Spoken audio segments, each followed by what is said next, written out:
दोस्तों, भारतीय पॉलिटिक्स को जब आप देखते हैं तो कांग्रेस के पलड़े को ही भारी आंकते हैं। हमेशा से ही देश पर राज करती आई कांग्रेस आज अपनी सबसे बुरी हालत में है। इसका जिम्मेदार कुछ लोग सोनिया गांधी और राहुल गांधी को मानते हैं, लेकिन एक समय वो भी था जब सोनिया गांधी, जो विदेश से आई एक महिला थी, उसी पर कांग्रेस को रिवाइव करने की जिम्मेदारी भी थी। सोनिया गांधी की कहानी भारतीय इतिहास में एक अनूठी कहानी है।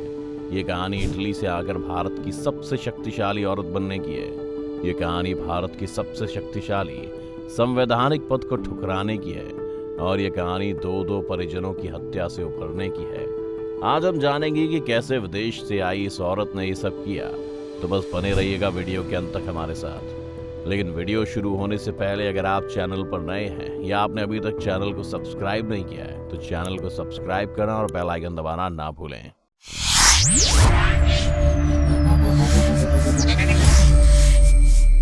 सोनिया गांधी की इटली की जिंदगी को हम देखें तो वो काफी साधारण सी थी। वो पढ़ाई में बहुत अच्छी नहीं थी, लेकिन उन्हें स्पेनिश, इटालियन, रशियन और फ्रेंच भाषा आती थी। उनकी जिंदगी में बड़ा बदलाव तब आया जब वो कैम्ब्रिज यूनिवर्सिटी में पढ़ने आई। यहाँ पर सोनिया को काफी परेशानियां आई क्योंकि उन्हें अंग्रेजी अच्छे से नहीं आती थी।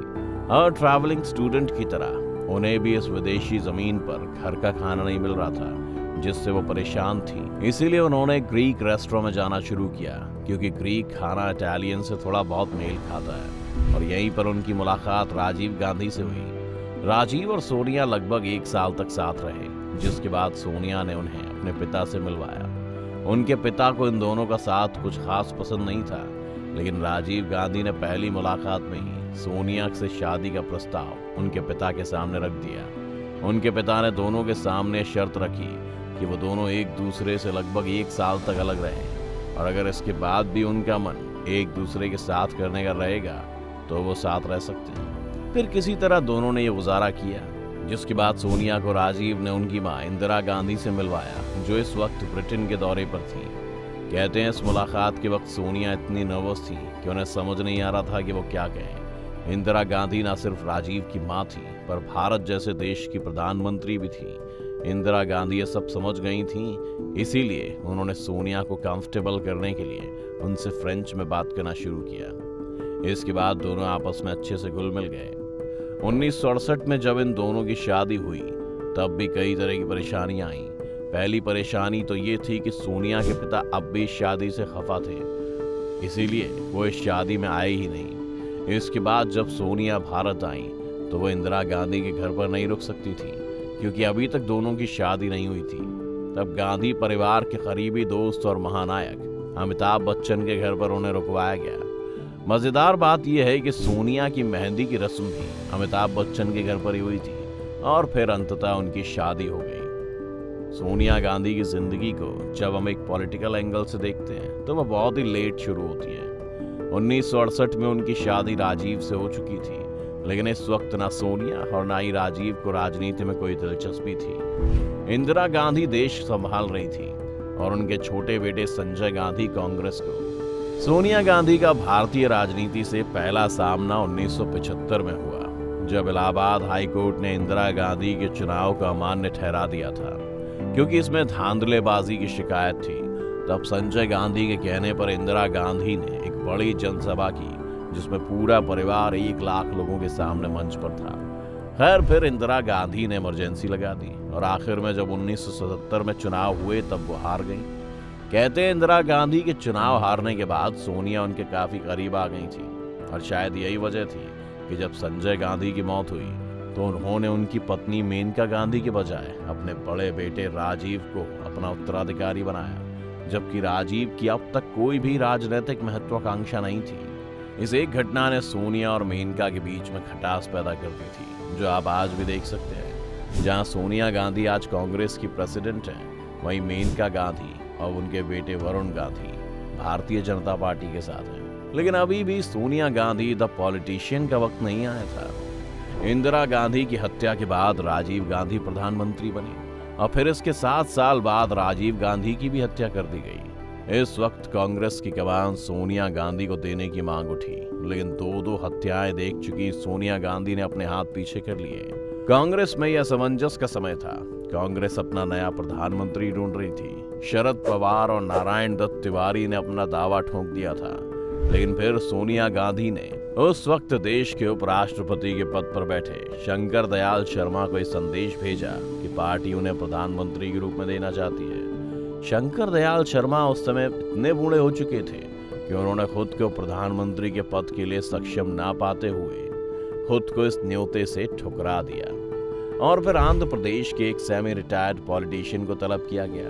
ये थे नरसिम्हा राव, जो भारत के अगले प्रधानमंत्री बने और शायद खुद को उन्होंने जिंदगी की सेकेंड इनिंग्स में अमर कर लिया। नरसिम्हा राव का कार्यकाल खत्म होते होते सोनिया गांधी की राजनीतिक मंशाएं जागने लगी थी। उन्होंने इस बात का जिक्र 1997 में दिग्विजय सिंह से भी किया था। फिर 1999 का साल आया। सोनिया गांधी को कांग्रेस का प्रेसिडेंट चुना गया, लेकिन शरद पवार ने सोनिया गांधी के खिलाफ पार्टी में मोर्चा खोल दिया। शरद पवार ने कहा कि बीजेपी ये प्रचार कर रही है कि वो एक विदेशी को प्रधानमंत्री नहीं बनने देंगे और उनके इस विदेशी मूल के कारण हो सकता है कि उन्हें चुनाव में नुकसान हो। पिछले 30 साल से भारत में रह रही सोनिया गांधी इससे काफी आहत हो गई और उन्होंने अपना इस्तीफा दे दिया। Prime minister has not been my M. बाद में कांग्रेस के कई सीनियर लीडर्स उन्हें मनाने उनके घर पहुंचे और अंततः कई प्रयासों के बाद सोनिया ने अपना इस्तीफा वापस लिया और 1999 में पहली बार लोकसभा का चुनाव लड़ा। सोनिया गांधी अपनी सीट पर जीत गई, लेकिन बहुमत अटल बिहारी वाजपेयी की तरफ था और इसलिए उन्हें नेता प्रतिपक्ष का पद स्वीकारना पड़ा। इसके बाद 2004 का इलेक्शन बहुत अहम था। सभी पॉलिटिकल पंडितों की भविष्यवाणी कहती थी कि बीजेपी फिर सत्ता में आएगी। वाजपेयी का इंडिया शाइनिंग का नारा अपने चरम पर था। सुषमा स्वराज ने तो यहाँ तक कह दिया था कि अगर सोनिया गांधी जीती तो अपना सर मुंडवाकर सफेद साड़ी पहना करेंगी। लेकिन सभी को आश्चर्यचकित करते हुए यूपीए ने बहुत बड़ा आंकड़ा पार कर लिया।